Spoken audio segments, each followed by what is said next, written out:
Everybody, this is Dream, and today we're going to have a 5-game Major League Baseball slate. Starts at 7 o'clock.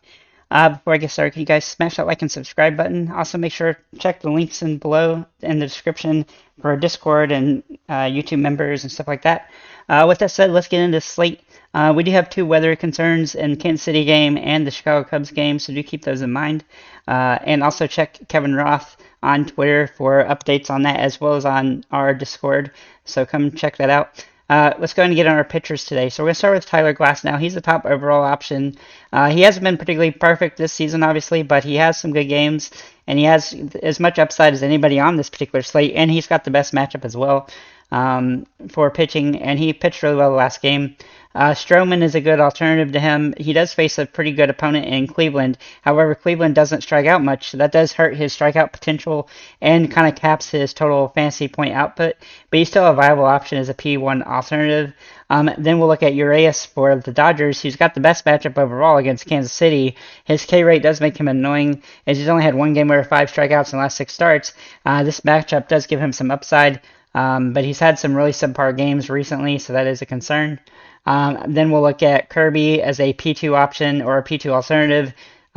He also draws a very tough matchup here for Tampa Bay, and he's been very inconsistent this season. He does have as much upside as anybody, but the matchup is a nightmare.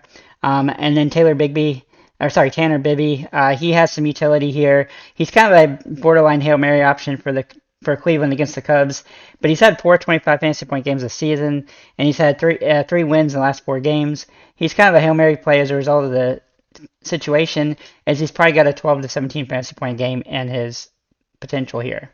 And then finally, we'll look at Criswell for the Rockies.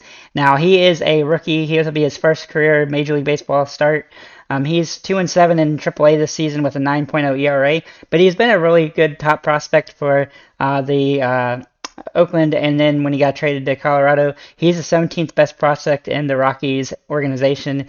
If you're going to pitch at Coors for your first Major League start, facing Detroit is a positive option, and he definitely does have some capacity in his past minor league games. He was pretty solid. He also gets about a strikeout per inning, so he's definitely a viable Hail Mary play for Colorado, but he is high risk, high reward, as we do like some bats from the Detroit as well. Let's go and get our catchers here. We'll start with Will Smith for the Dodgers. He draws really good metrics here. Great matchup, and he's got some really good upside here. Not a must-play because of his price, but he's viable. But there's a couple of good options at catcher that's cheaper that I like a lot. Elias Diaz for Colorado is one of them. I think he has a home run in his potential today. He has really good metrics for this game, and he's a top-tier play, especially with his price being pretty cheap. And then Jake Rogers for Detroit. If you go with a Detroit stack again, he'd definitely be a guy that I would put in there, as his metrics are off the charts. Moving in the first baseman, we'll look at Freddie Freeman for the Dodgers. He has good home run potential today. He's hit the ball really well, but the only thing is that Ohtani can play first base as well. He is a core play today. He is absolutely just destroying the ball lately, scoring a massive amount of fantasy points, home run after home run after home run. He had 15, I think, home runs in the last month, and he doesn't look like he's any place to slow down. He is kind of rosterable, but he is hard to roster due to pitching being rough. Christian Walker is also in play for Arizona, as he draws really good metrics here. He's a little bit expensive, but he draws a really good home run upside. I like his potential. Arizona is definitely a good stack today. Colorado is too, though, with Cesar Cron having some really good metrics for this game. I like his potential and his price. And then for a real value play, Torkelson for Detroit. He's played pretty solid recently. He has home run potential again. He scored 7 fantasy points yesterday, and that's decent for this particular situation. So I do think he's got some good upside here, but he's high risk. Ketel Marte is a core player at second base. He has absolutely got impressive metrics for this game.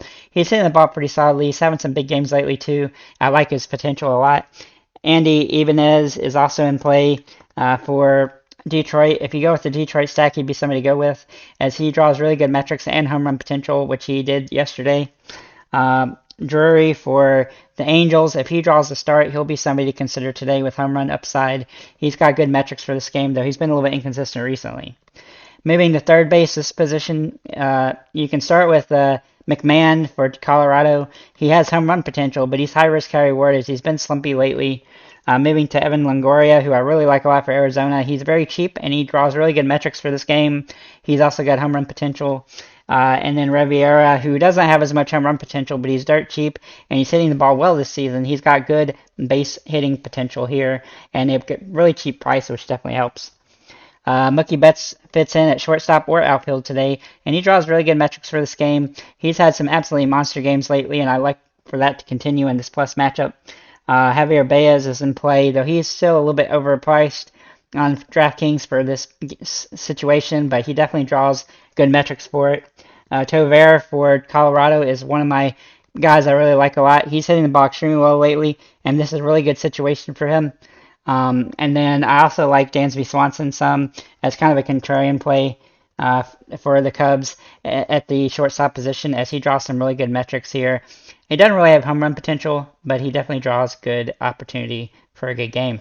Maybe the outfielders, Ohtani, Mookie Betts, and Ohtani, Mookie Betts, and Chris Bryant are my top 3 plays. They all draw really good home run potential and have great metrics for these matchups. Some value plays here are Verling for Detroit, who draws good metrics here. Doesn't have a lot of home run potential, but he has got base hitting potential. Profar for Colorado stands in the same position. Not a lot of home run potential, but good hitting potential, and he's done well lately. Grichuk for Colorado also draws really good metrics for this game. He hasn't hit the ball very well recently. He's getting base hits, but he's not scoring a lot of fantasy points. But if he can sneak some good hits, like a double or triple, he can definitely pay off on this particular slate and get some RBIs. I think Colorado will be a high-scoring team today. Maniac for the Angels also draws really good metrics here. He's got home run potential. He's hitting the ball really well so far, and he draws a really good matchup here against Arizona. Gurriel Jr., who is a core play for me today, he draws incredible metrics for this one. Some of the best metrics he's had in a while, and he's got really good home run potential in this particular game. I like his upside. And then, obviously, Andy Ibanez can play here in outfield as well, and he definitely has a good fit there if you go with the Detroit stack. So, with that said, guys, thank you for liking, commenting, subscribing. If you have any comments or questions, feel free to leave them below, and have a nice day, guys.